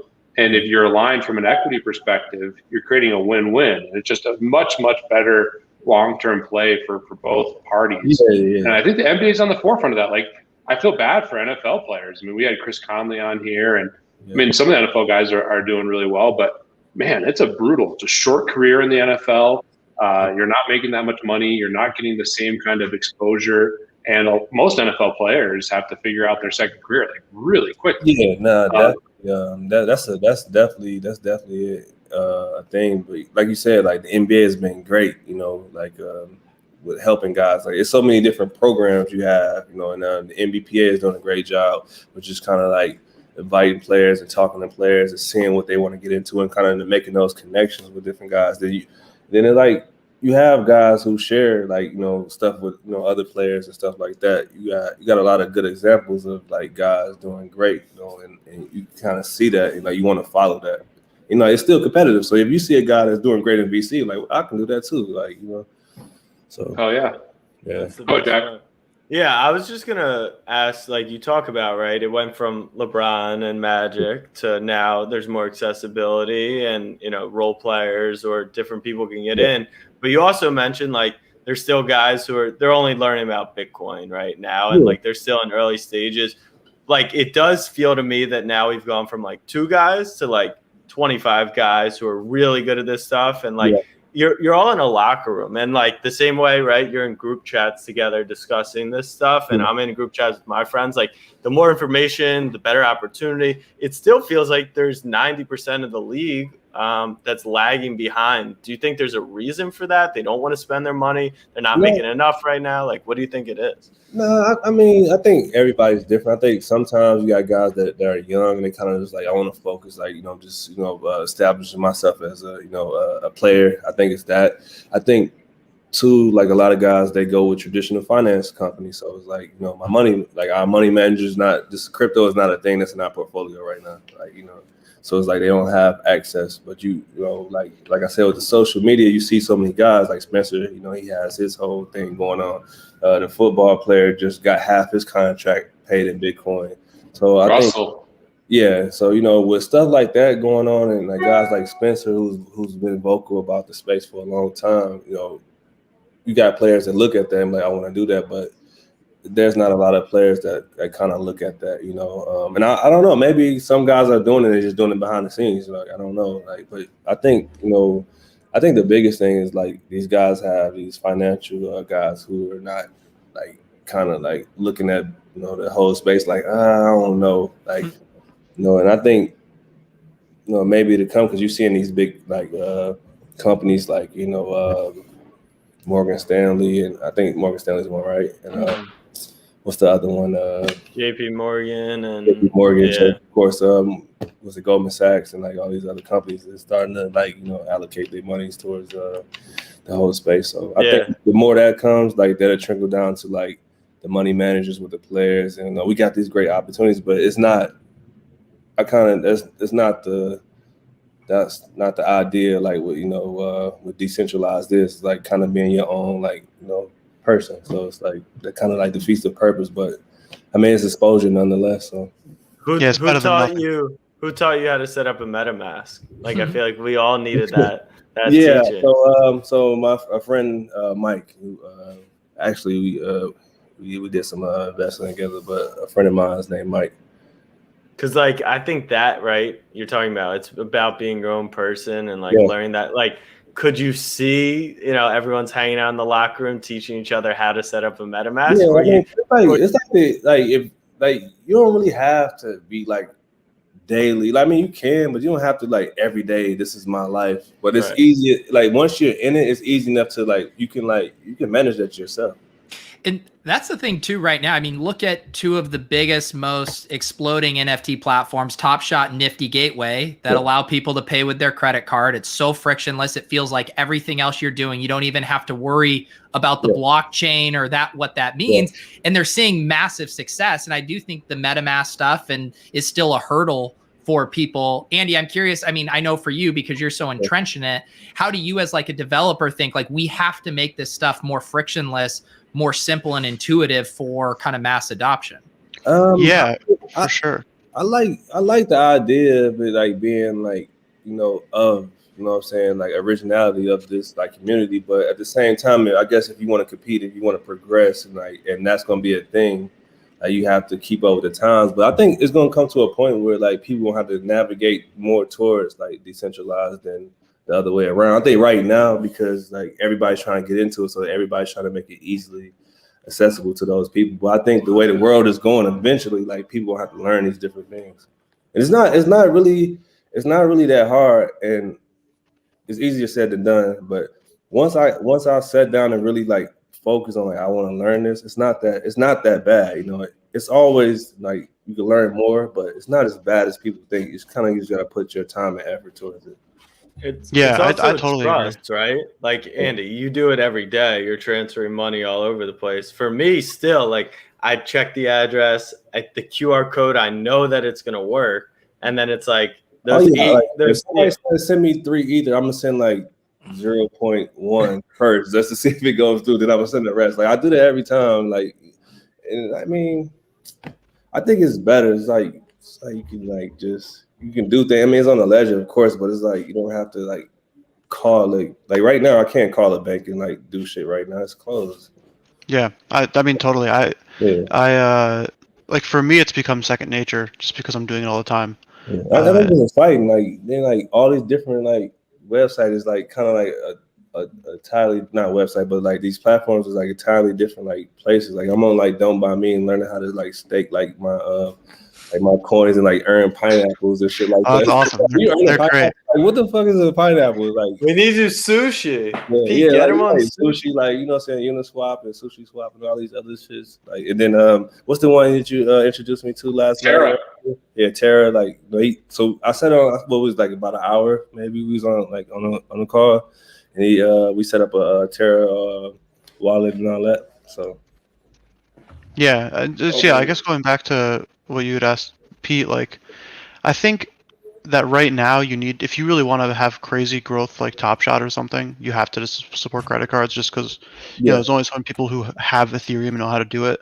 But like Wilson was saying, for me long term, like I would choose to send cryptocurrency. I don't want to use my credit card.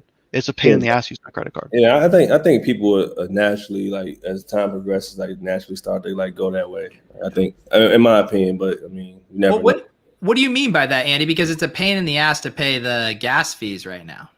Well, so like for example, I booked an Airbnb for Allie's birthday a couple weeks ago, or maybe like a week and a half ago or something, and literally every single one of my credit cards declined my transaction to book this Airbnb because I haven't booked anything for so long because of COVID, and like at the same time, I that day had transacted, 20 times more money on Ethereum doing like random bullshit. And so there's just like so many, at this point to me, so many added hurdles with like using a credit card that I don't have when I can just like pull out my MetaMask and send someone money. Like for me, it feels harder. Yeah. And it's probably just the inverse for most people, where it's like for you, using the credit card was the rare thing. So you had hurdles there. For most people, using the credit card's the thing they're comfortable with, and they have hurdles figuring out how to deal with the Ethereum. Well, and so that's why I think it's going to take a really long time to get to a place. Like I am an outlier in so much as like I use this stuff all the time. And though most people don't even know how credit cards work. They kind of just use them like you just swipe them. Yeah. And just now, because I've been thinking about it a lot more lately, like what is the stuff, Andy, with Ethereum? I know we got the layer 2 stuff and all of that. Like what are the ways out of having to pay 50-60% of these gas fees relative to the cost of the item you're purchasing? Yeah, so there's a couple popular layer 2s. The one that Zed is on is pretty popular, actually. It's called so they call it Matic. They just rebranded recently to Polygon. I'm not sure. Like their token is still called Matic. It's a little bit confusing, but they're pretty popular. There's a lot that's in development. 2 of the biggest and most anticipated ones are called Optimism and ZK Sync, and they're 2 different types of rollups, which are layer 2 solutions for Ethereum. Optimism is an optimistic rollup, and ZK Sync is a zero knowledge rollup. I won't get into what that means, but they have 2 different there's 2 different design systems of how to do like layer 2 transactions. But on any layer 2 like that, you're going to see extremely low fees. But it's going to take more time. They're very complex systems. And so like Optimism was supposed to launch this month, and now they got pushed, or last month, they got pushed back to the fall. But that'll come out at some point. And I think ZK Sync is supposed to come out around the same time. If you ever had a product that was going to be able to absorb delays, I think you'd name it Optimism. I think it's perfect. It's been delayed so many times. Yeah, I think that's the hard thing, right now for people, is I think people can see the promise of crypto and how this stuff in its most ideal version is going to be better than the current system. But it definitely, I understand the trepidation from some people with stuff right now, just with some of those hurdles. Oh yeah, for sure. It's very hard for new people to get on board. The best projects ultimately will figure out a way to make it seamless. And a lot of the good crypto products right now, I think it's cool using crypto, obviously. Oh, Pete, we lost you. Can't hear you, Pete. Top shot. Yeah, Pete, you're getting staticky. I don't know if it's your headphones or if you have a mic. It sounds like something's like not totally plugged in almost, or dying. Yeah. His headphones definitely are dying. It's okay. I was gonna say, the one thing though that is more, playing devil's advocate to myself. There you go. Yeah, sorry. You're good now. Headphones, fun, but they botched it. But I go ahead. I didn't mean to cut you guys off, but I wanted to get the last segment for sure is talking a little hoops. For sure, we'll talk about. I was just gonna say no Latin things for you. You're not gonna. If you guys want to gamble, Wait, Wilson, do you know about Latin things? You laughed as if you did. No, but I knew it had something to do with gambling. Okay. Yeah, now we're talking. Yeah. Okay. Let's play. You want to play Latin things? I think. Should we combine what you wanted to talk about, Peter, and some Latin things? What is it? Oh no, I wasn't. It wasn't. I was just gonna say I saw that Coinbase did 1.8 billion in revenue in Q1. So the on ramps are starting to on ramp people. Okay, here that'll be our Latin things question. That's perfect, actually. We'll ask Wilson. Okay. We have to explain the game to him first. Yeah, tell him, Pete. All right, I'll be back. I'm gonna get more water and also get a pen and paper. Wilson, this is one of my favorite gambling games. Shooting hoops for money, shooting baskets for money is at the top of the list, but this is near the top too. I gotta grab a pen. So basically, the way the game works, Wilson. So we're gonna ask you a question, and the goal is to guess the closest to what you actually write down.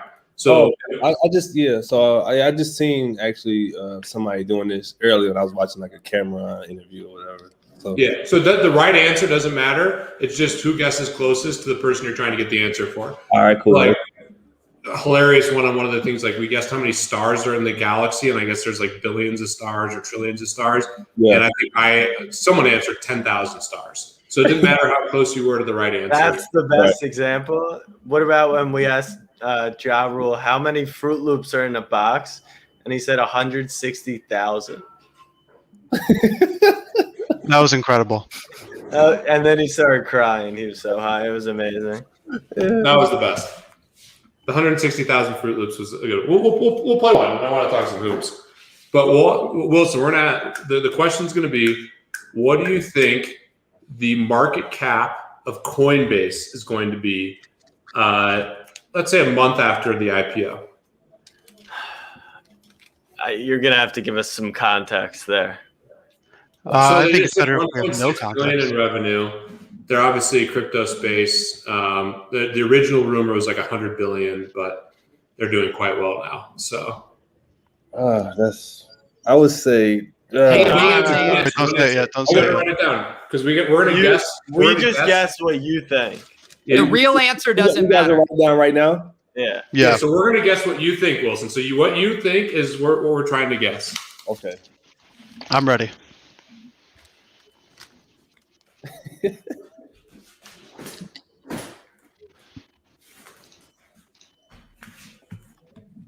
All right, I got mine.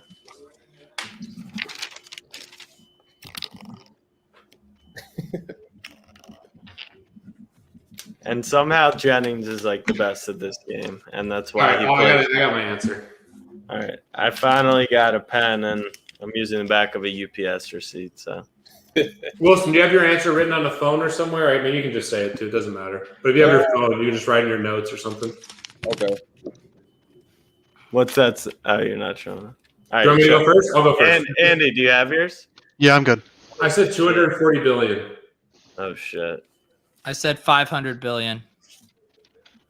I I said said go ahead. 220 billion. Ooh, Jack. I said 269 billion. Oh, I'm screwed.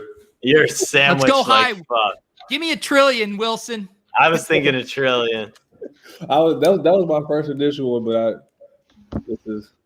600 billion. Oh, Let's What go. was that game obviously was for $100, so we all the loser of the game so far. He just I $300. thought we said it was for Nakamoto's. Yeah, we're good for Z1. Yeah. All right, we got to do one more so Wilson can actually guess. Okay. Let's do something with hoops. No, I like that one. Josh's. Let's. Oh shit! I was gonna say guess how much Wilson thinks Andy's Top Shot account is worth, but I want him to guess one of our questions. Yeah, Wilson. Andy's got a 8-figure Top Shot account over there. No big deal. But a right place, right time. 5-figure stable. So is it really that impressive? I mean, if Zed goes up much more, it might not be a 5-figure stable. All right. Let's ask a hoops question to someone. Yeah. Should we ask one to Pete because he has no idea? Yeah. Try me. That'll be the most fun. Let's ask one to over that. All right. How many points, rebounds, assists do you think Wilson totaled in his NBA career? That's So a just adding all Total those- number? his Total whole career. number. Whole Only career. in the NBA though. No college, no No child. China. Okay. Yeah. And you played what, 12 years in the NBA? 13, yeah. And I Jack, mean, just again, if we just include like seasons, like 13, yeah. Yeah. Total rebounds, assists, and points, rebounds, and assists. That's a good Total. question. That's That's a a great great question. I don't even know. Yeah, I'm about to do some math. Well, you got to do some math, but you got to think about what Pete's thinking. Yeah, well, I mean, to me, Pete's just a total wild card coming from Pete. So I'm just gonna do the best I can to give a number that I Honestly, think is right. and I'm hope bummed that we told him how many years. I think without the years, it would. I was on Wilson's Wikipedia page earlier. Get out of here. All All right. Hang on, wait. I'm doing some math. Me too. All right. So how many We points? doing all these together, right? It's all like one, like. Yeah. It's just the number. Yeah. Just complete total. And then you're going to get a really good idea of how good of a basketball player Pete thinks you are, Wilson. Yeah.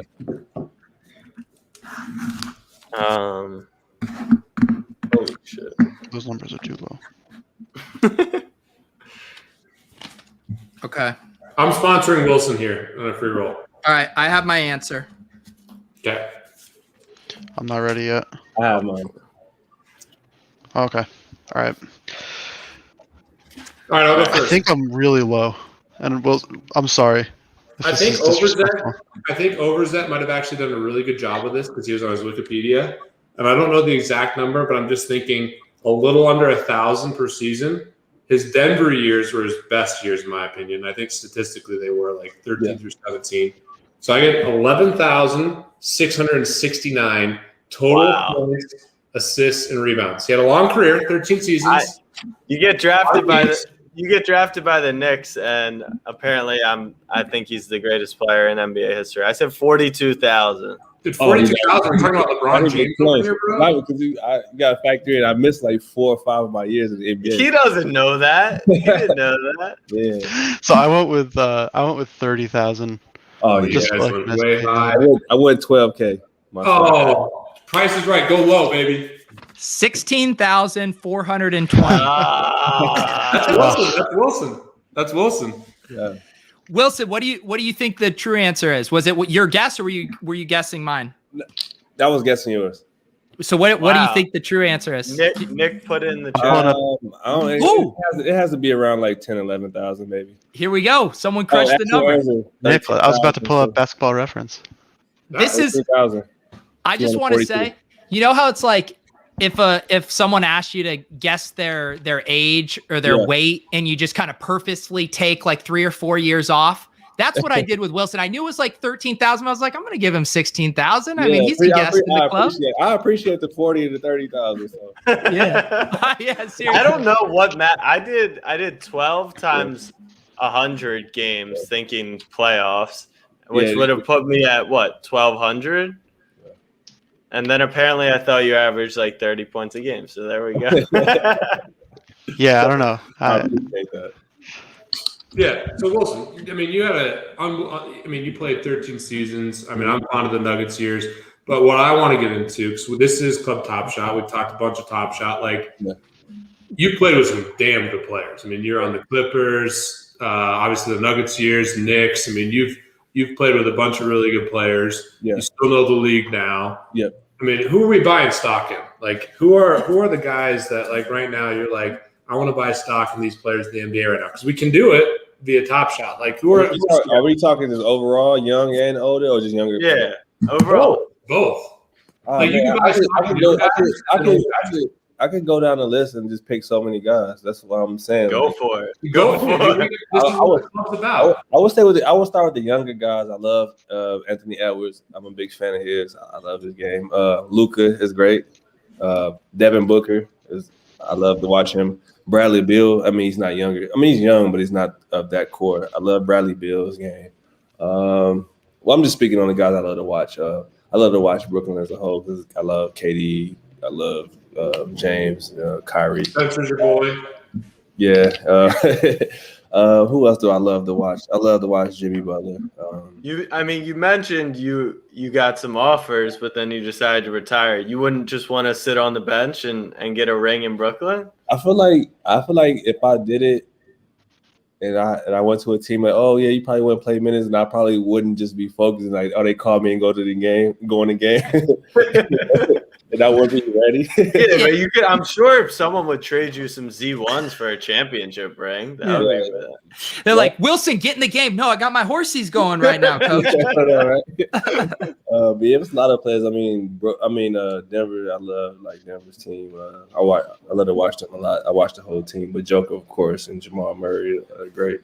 Give us like a crazy sleeper that Pete wouldn't even know is in the NBA. Team or a player. Player. Sleeper, as in I like to watch, or just sleeper. I think he's good, but nobody's paying attention. Yeah, someone who's underrated. Oh man, so you're a GM or something, maybe even, or a young Or player. like you played against them and you're like, this is a tougher matchup than I would have ever thought. That's a good question. Cause I feel like I'm gonna name somebody like he's not a sleeper. I really like Zach LaVine, but I feel like he's not a sleeper anymore. Yeah, maybe last year he was a sleeper. Yeah. Oh man, who is that guy? I would say the guy that I forget his name, but Portland just traded him to Toronto. Trent, Gary Trent. Yeah, Gary Trent. He's very underrated. I like. All right, you're right.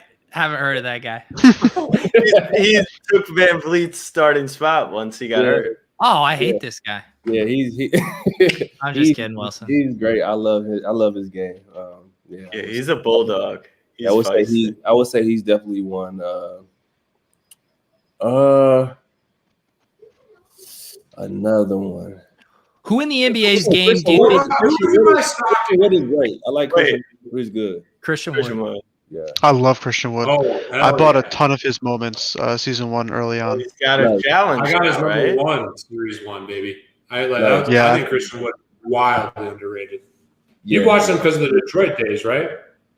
He was in Philly for a while. He played on a few teams while I was in the NBA, but yeah, the Detroit is where he started to get his mojo, I guess you would say. Yeah. He was amazing in fantasy. So like when Andre Drummond would miss games and Christian Wood's about to play 30 minutes, he's filling up the match. Locking him in my DFS lineups. All right, let's pump my bags. Let's go to Christian Wood. I would say if I had to pick one player as my all-time favorite underrated player, I would have to say Ron Strickland though. Oh, okay. That's a good one. He was great. There you go. What about some of these veterans? Like, who's underrated as a veteran? Like maybe it doesn't have that's in the league right now. I would say Jeff Green never gets credit.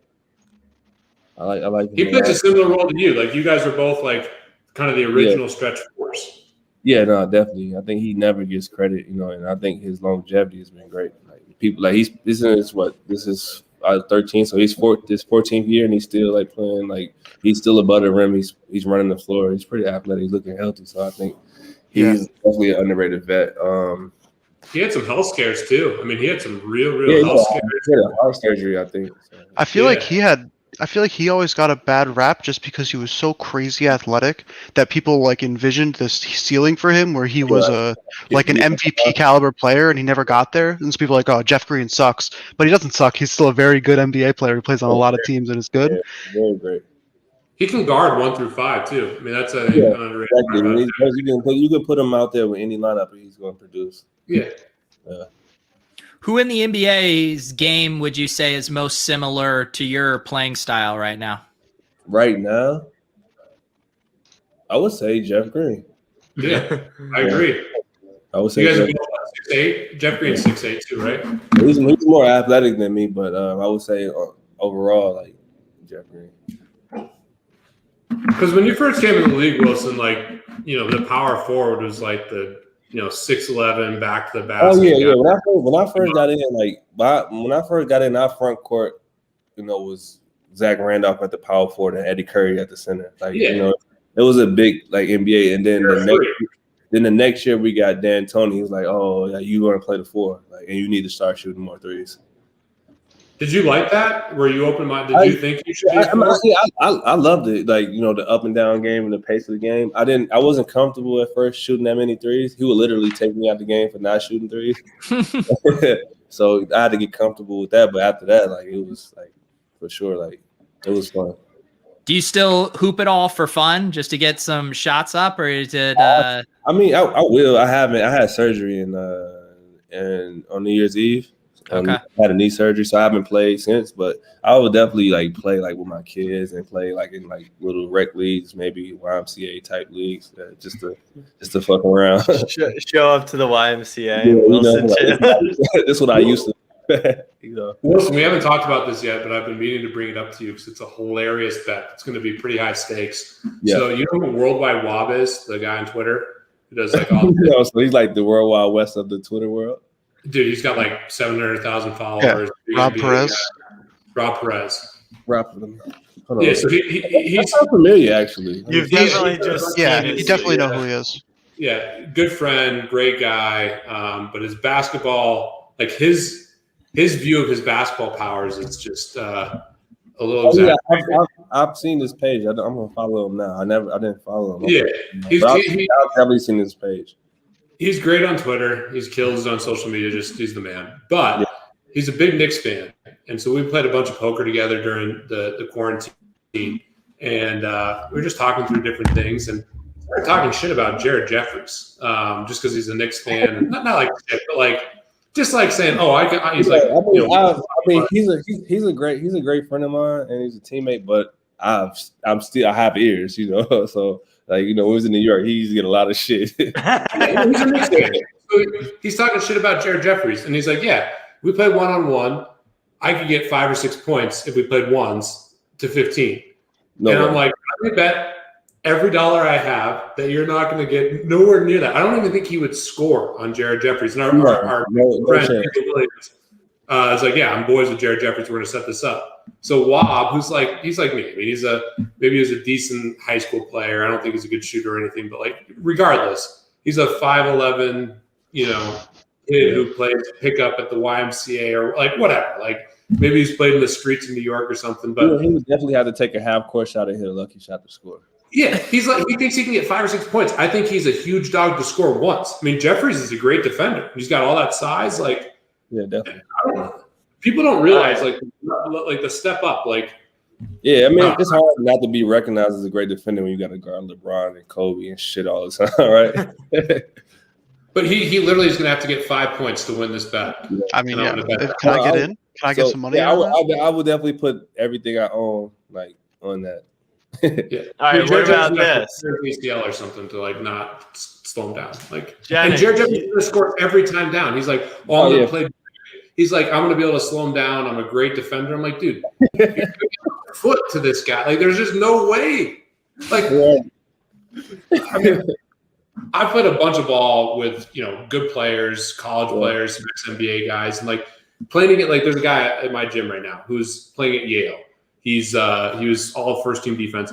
I don't think I score a single point versus him one-on-one. And I was like a good high school basketball player, whatever. Like, you're just the level's up. Now you're going against an NBA player. Like we saw that video with Scal, where the good high school player just gets absolutely obliterated by Scal. And I think the same thing happens with Jeffries. Like, I mean, I think Jeffries just scores effortlessly, and Rob never scores. No chance he scores. Period. Yeah. Let alone. All right, Jenny. We'll get you some action on this. You said that. I want to be there for that. Yeah. You said that. When we went to the club, Top Shot, that 2 people could never beat 3 people in the club. But how do you feel if it was like one of us? Chandler and me versus you 3, we would never lose. Okay. Right. I'm not sure we would score, Jack. Really?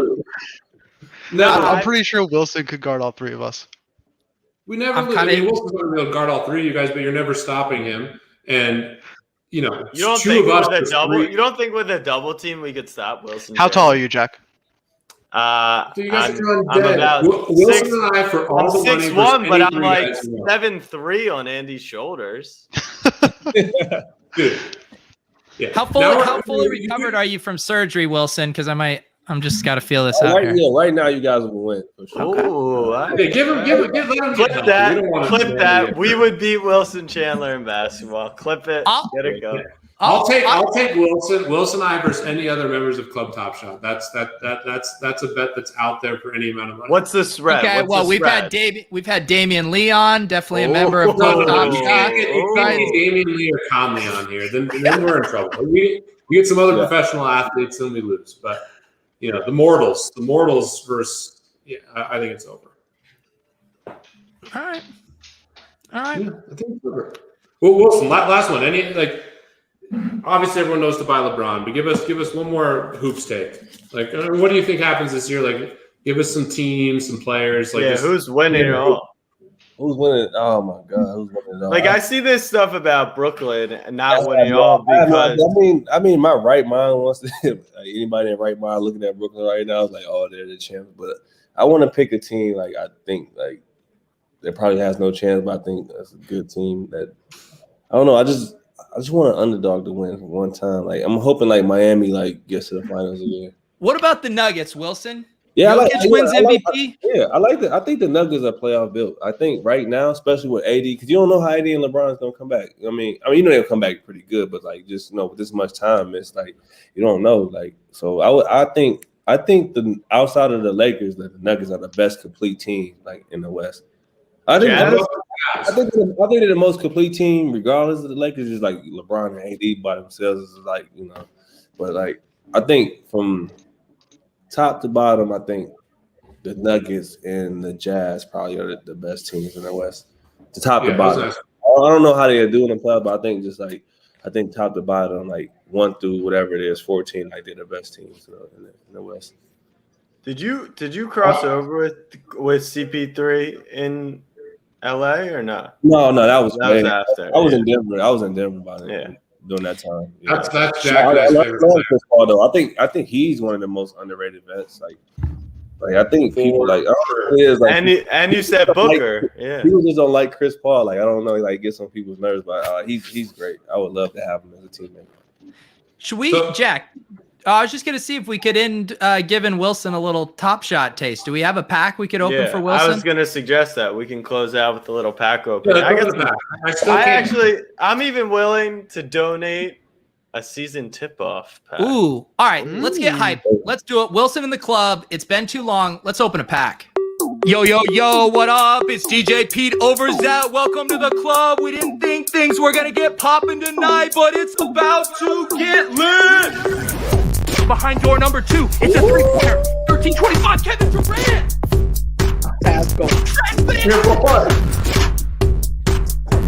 We're going to get a LaMelo. We're going to get a Luka. We're going to get a LeBron. Click the reveal. Let's go. God damn it. I don't need another layup. To the window. To the wall. The De'Aaron Fox stripped down my ball. 293 assists. Everybody get their drinks. Let's get a cheers tonight before we open up these nice packs. Got to unbutton one of my buttons here for opening up a pack here. That's spicy. Here we go. All right. Yeah, let's go. 10. So wait, Wilson, have you seen a pack opening yet? I know you said you haven't got one yourself. This is my first time. What a rush. It's very exciting. So as you know, you can't really get a pack right now. So some of us who were in early had the wherewithal to hold packs. And so I've got some of these season tip-offs. We've only opened one. Who was the last person we used the rare on? Because I had it. I think MBL might have opened one. No, I'm saying I had 10 of these. I wonder if it was for Damian. I don't know. It might have been. It's definitely worth it for Wilson Chandler in the club. We should explain to Wilson what he's seeing since he's not familiar. So this would be like the equivalent of the horses breeding. Yeah. What you're about to see right now. And this would be my stable. Gotcha. This rare pack, Wilson, for monetary reference, what do you think it's worth? Like $5,000, $4,000? This one? Yeah. I guess. In this economy? Nah, probably like Andy will know better. I need to look. Give me a minute. I didn't even think about it like that. $1,000, Andy? The Deck the Hoops one, I mean, you could pull a 60K LeBron out of that one. Yeah, I mean, I think this one's probably in the range of at least 1,000. How many moments are in this pack? Yeah, it's a good question. I guess we'll find out. Oh, because you've got we'll find out. But yeah, I'd say around 1,000. I mean, you could pull a Zion, or no, that's the challenge. Yeah, most of the tip-off moments are in the range of $500 to $800. It seems there's a couple lower, and then you'll have some other. Who's the best pull? Do we know? Kyrie. Yeah, Kyrie, and then Tatum. Okay. Wilson, Also, is it an exaggeration to say Kyrie has the best handle ever? No, it's not an exaggeration. That's right, right? Like, anyone have a better handle than him ever? Say it again. Who else would you say is the best handle outside of Kyrie? Kyrie. I would say like people never talk about Steve Francis. Like Steve Francis got a good handle. Stephon Marbury. I mean Iverson, of course. Stephon Marbury, Iverson, Steph Curry. CP3. CP3, yeah, for sure, easily. Baron Davis. Who were you most afraid of if you got like in an isolation? Like, what was the worst possible? I mean, I know you guarded LeBron a bunch, but like Kevin Durant. Oh my God! Like, come on, man. Who wants to be on an island with a guy who's 7 foot and can do everything like a guard, right? Yeah. All right. What we're also going to do here, guys, per old school club Top Shot form, we're going to do a walk-off pack opening here. So real quick, definitely want to say thank you for hanging with us in the club tonight, Wilson. You are welcome anytime you would like to come back and hang and talk ponies and NFTs with us. Man, thank you guys for having me. Best podcast for sure that I've ever done. So I definitely appreciate you guys. That's high praise, man. Thank you. Yeah. We had a blast. Yeah, for sure. All right, let's do it. What do we know the soundtrack? I forget it, but I don't remember. I forget it. I have a feeling Wilson's gonna get hooked on Top Shot after he experiences this. Oh yeah, I remember this one. All right, only 3 moments. This is the premium one.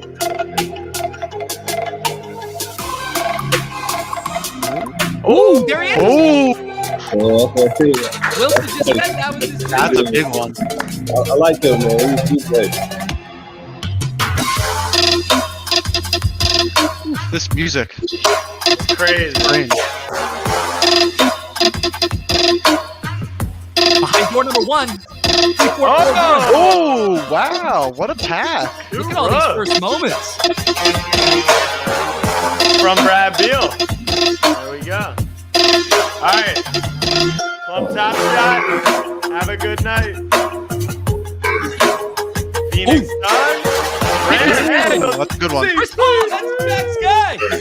There we go. There you go, Jack. Oh. Yeah. Beautiful. Speaking of handles, man.